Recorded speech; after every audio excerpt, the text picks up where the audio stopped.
All right, our third example is going to be a little bit longer because I'm going to solve for the element first. So we're going to be given a cantilever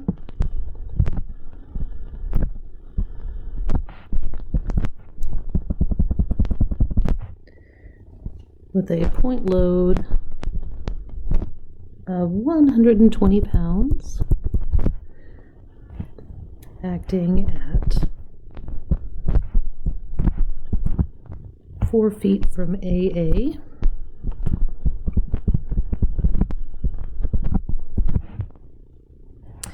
And the force is acting through the center of the cross section.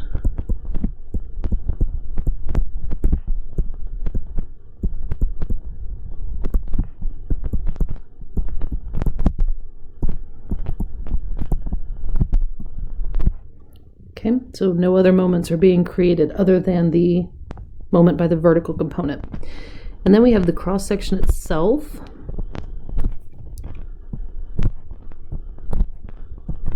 It's going to be 3 inches wide and 5 inches high. And I'm going to put point A here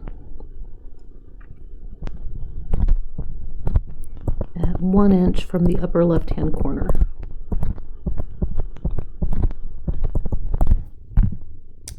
Okay, let's see. For those of you that like axes, let's put some on here. We'll make you the x-axis and you the y, which means you are going to be the z and you are still going to be the y.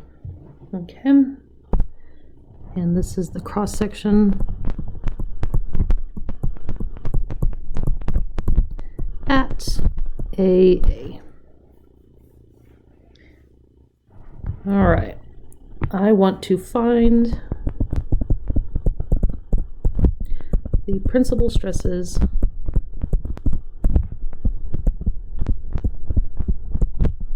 at A. All right, now in order to do that, I have to find the state of stress at A.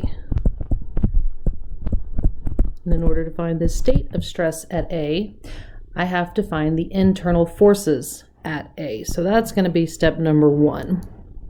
So free body diagram section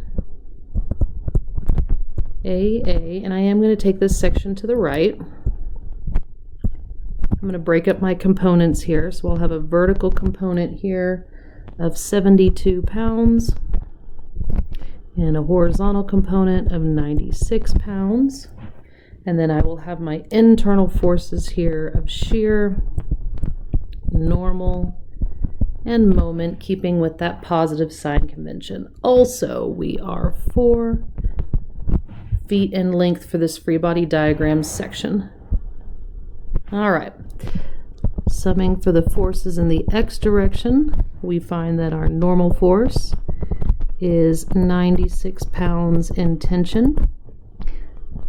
Summing for the forces in the y direction, that's an x, we find that our shear force is negative 72 pounds. Okay, remember shear doesn't act in tension or compression. It either acts as a clockwise or a counterclockwise couple.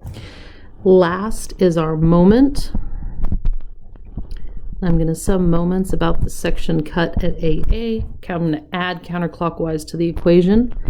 So that means I have a negative moment occurring at the section, and then I'm going to add the 72 pounds acting at 4 feet. The 96 acts through the center, so it doesn't create a moment. So I am left with a moment equal to 288 pound-feet. And that is going to be compression of the top. Comp in top. All right, so there's all my internal forces. Now that I know my internal forces, I can find my stresses at A. So I like to draw the cross section. So here's what I'm going to do. Okay. And I need a neutral axis. So that's going to go through the middle here. Neutral axis, and it's going to be at 2.5 inches. Y bar, if you like to label that. which means my remaining height is 2.5 inches. My width is still 3 inches. My point A is still in this corner at 1 inch and 1 inch. Okay, so my shear is negative, so it's acting up because shear is weird. So there's my shear. Normal's in tension, so it's acting out. Okay, I apologize. We're doing a 3D representation or a 3D concept in a 2D world. Okay, so this is actually acting in the X direction here. And then I have my moment with compression in the top. So I'm going to draw my little C shape here with a moment. Okay, and I know that moment is acting about the x-axis.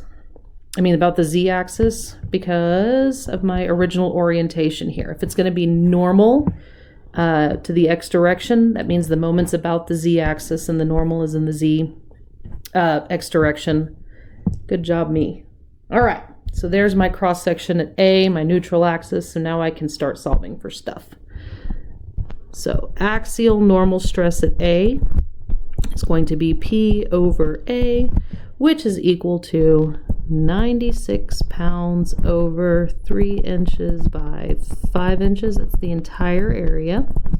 And I'm going to get a value of 6.4 psi, and it's in tension because the force is in tension.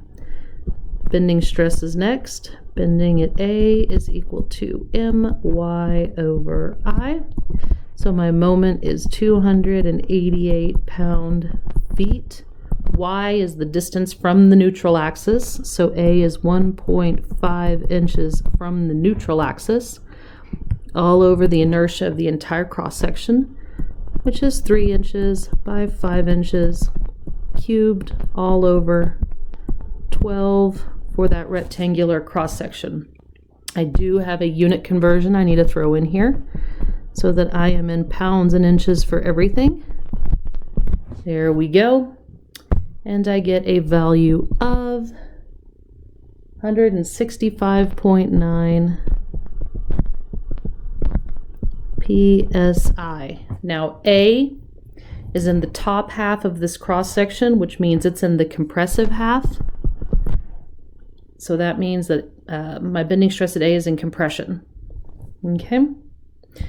So next up is my combined normal stress at A. Sigma A is equal to the axial plus the bending, which is going to be positive 6.4 psi minus 165.9 psi, which gives us a value of negative 159.5 psi, or 159.5 psi in compression. Okay, 4 significant digits because this is intermediate calculations. All right, next up, shear.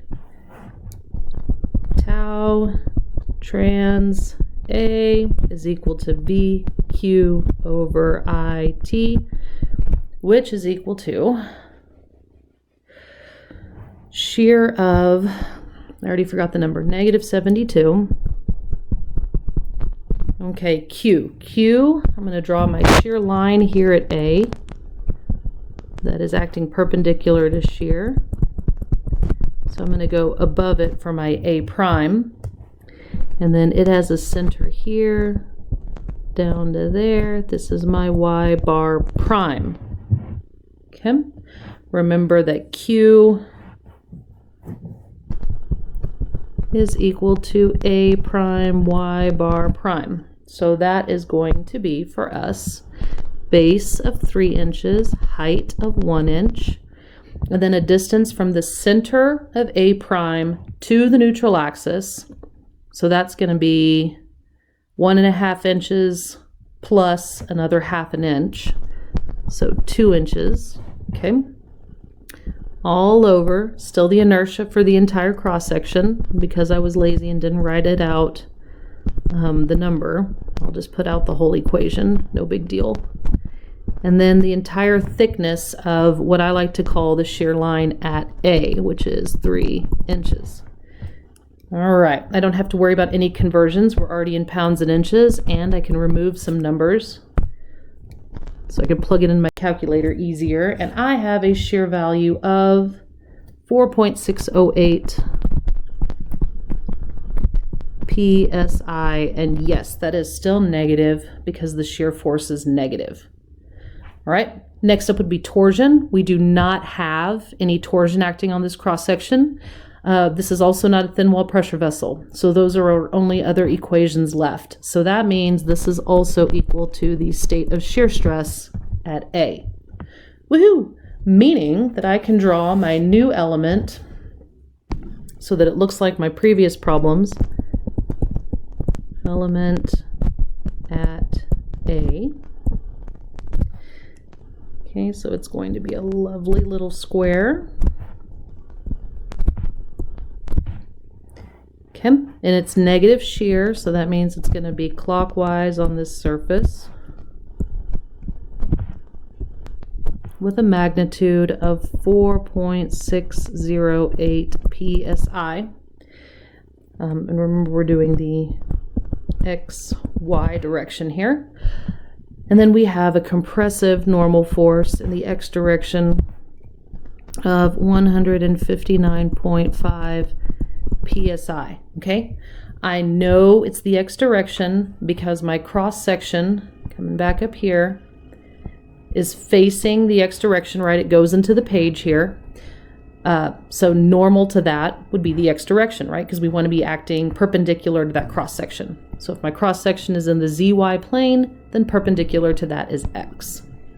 All right, nothing going on in the Y, nothing going on in the Z. So here is my little element. Now we have two options here. Okay, I'm going to start with the Mohrs Circle one because that's the one we've been talking about. So I'm going to draw my shear. Shear is positive down. Tau in PSI, and then we're mostly in compression here, so that's why I drew that on the right side. So we're going to be here, sigma in PSI. All right. My original plot, we've got negative 159.5 and negative 4.6, so negative 159.5 and negative 4.608. Okay, so that is my X and my tau XY. And then my Y is going to be 0 for the normal, and then positive or a sign change, 608. So sigma Y, and then sign change, tau XY, which would be positive in this case. Okay, to connect my dots. Okay, average, we need to know where the center of the circle is, and it is going to be at negative 79.75 sigma average. And then I draw my ugly circle.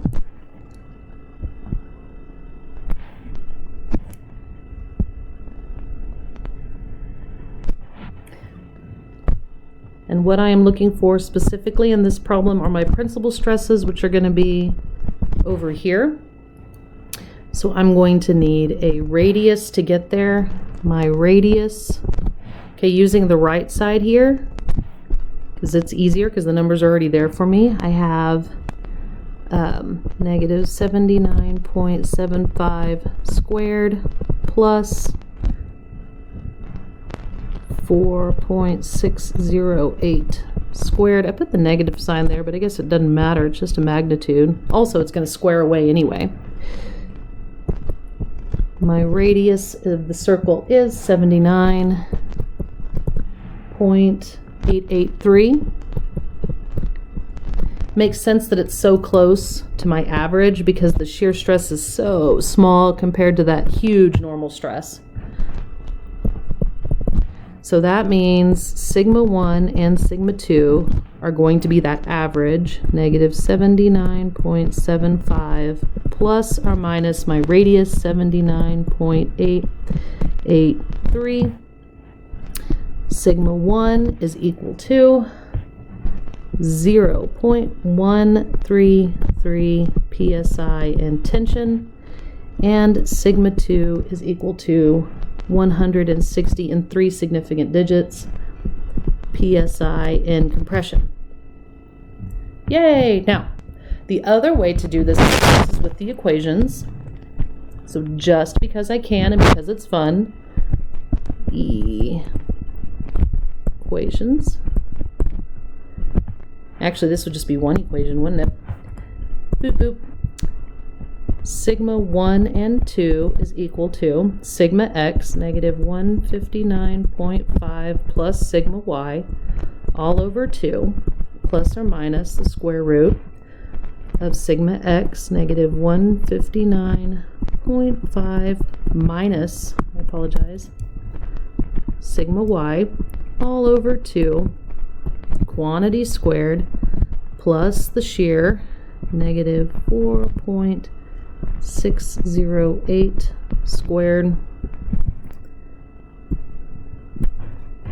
and we get sigma 1 is equal to 0.133 psi in tension, and sigma 2 is equal to 160 psi in compression. Look at that, same answers. Yay!